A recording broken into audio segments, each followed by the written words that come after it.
I was just walking. Except when you saw us. You had a smile. Yes, when I was sitting in the stands. She just flashed. It was like, we're standing doing the waving. When she saw us, the smile was just, it was worth $1 million. Yes, because as she knows, from when I was younger, I wouldn't smile for much of nothing. Nothing could get me to smile. Nothing could get me to show any type of positive emotion. Because I reverted back to my first grade teacher. I would tell everybody, I don't smile because she took it away from me.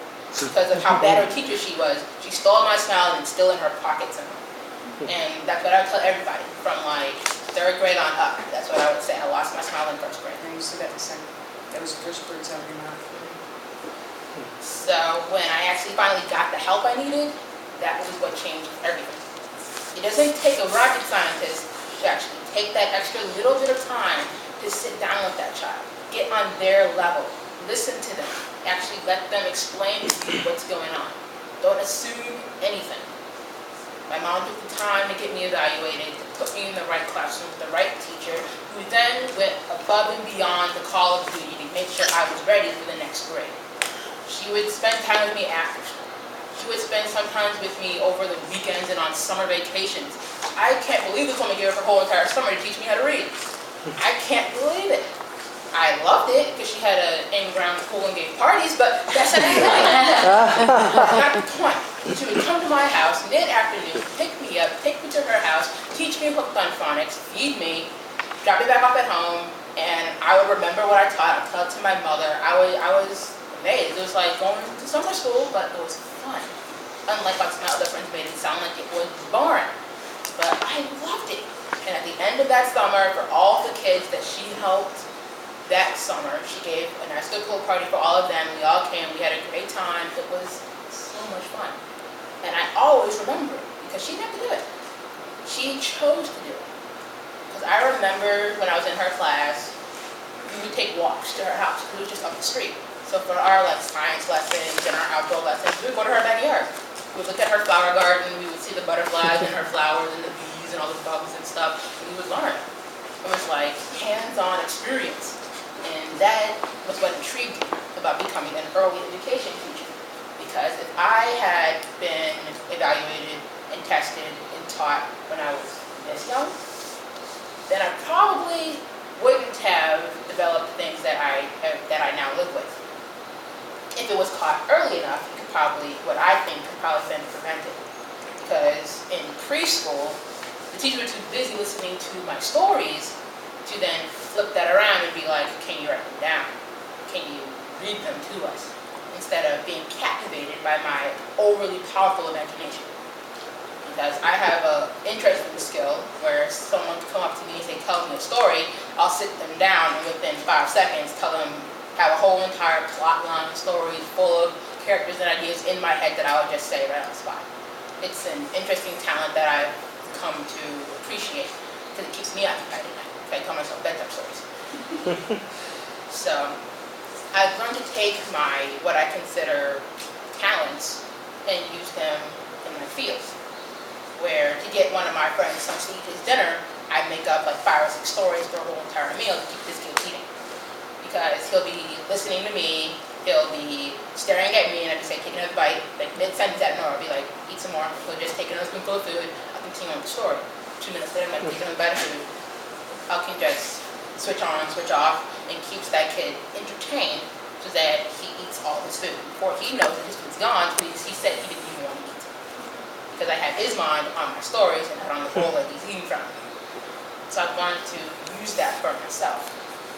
I have the imagination of a child, so I've learned how I can get down to their level, talk as they talk, follow them around, observe them in their own environment so that they learn to trust me. Like, have any of you ever been somewhere, like with an early childhood student, and they see you, they know who you are, and they shout your name out, arms open wide, and come running towards you for those like flying in the air, like airplane hugs? I live for those. I have kids at my church that they see me, I could be across the lobby of my church, and they'll see me, they'll spot me. They'll be right at their mother's leg, like right there. They'll see me, and before they know it, they're in my arms, and I'm carrying them back to their parent, because they love me that much, because they have that connection with me. At the ages of like 2, 3, because I want to be the teacher that by the time they're in kindergarten, they already know their alphabet, their colors, their shape, and basic word construction, so that their kindergarten teacher can build upon that instead of being how I was, having to reteach it.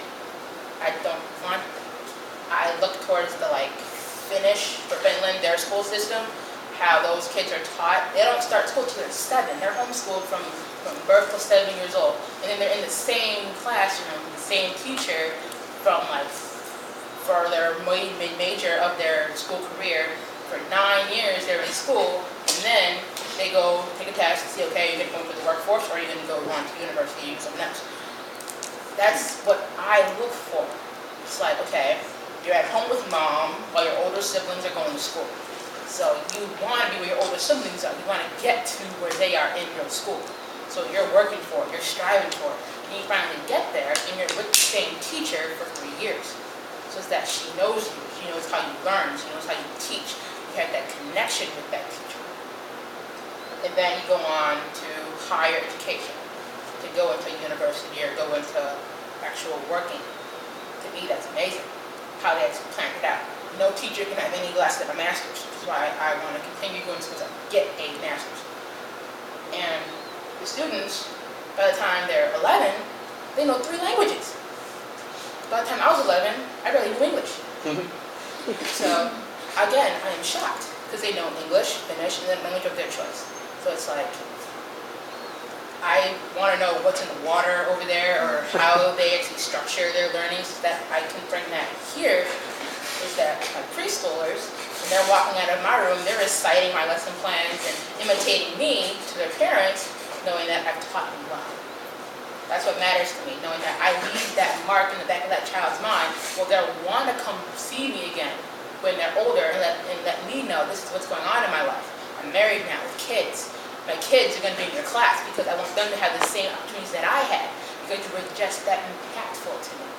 I want to be remembered for what I've done for people, not for what I'm doing, if that makes any sense.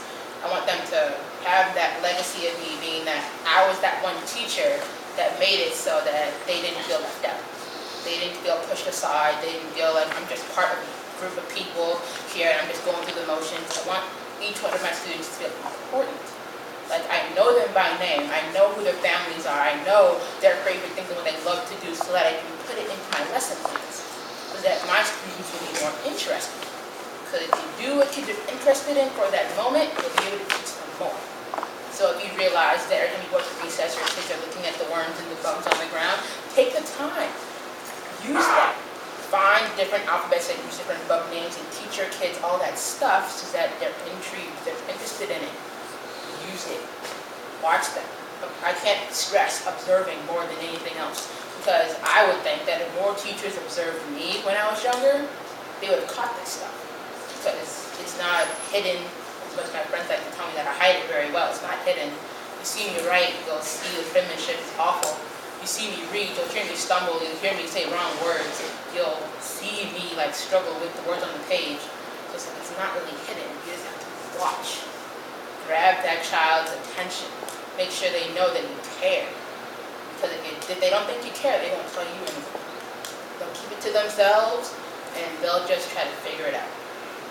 That's basically the end of my rant, because that's all I can't really say, is that observe and care. Those 2 things will get you miles with students. Well, and I kudos to you for graduating, because that you never gave up, and good for you, you know. So, questions? Please, questions. Yes, we can. I know the camera died. You're trying to race me, so I know something happened over there. So, questions. It has I think it has a backup battery or something, because it let me record again, so. Anybody? Okay. Wait, they're thinking. I guess, what would you say your biggest struggle is today?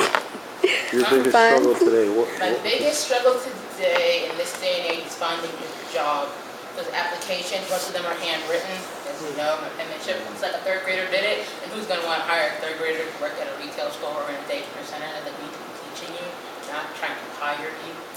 So it's like, Okay, shit. girlfriend, Oh, you're coming over to my house because we'll download something, and I'll help you I guess what I was gonna ask then is do you share your challenges with your potential employers? Oh yeah, now I do, because I would get jobs for like seasonal jobs, and I would always wonder, okay, they say do your best and you work your hardest, you might be kept.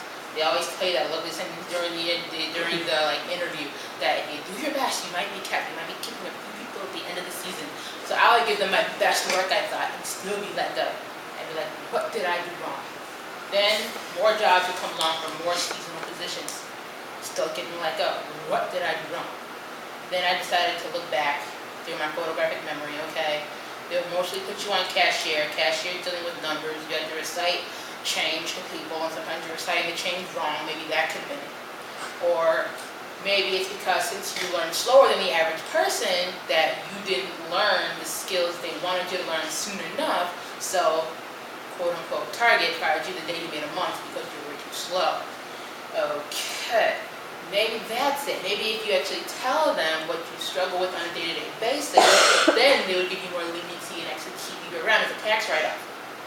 That's what I was thinking. It's not only that, it's civil rights, because you have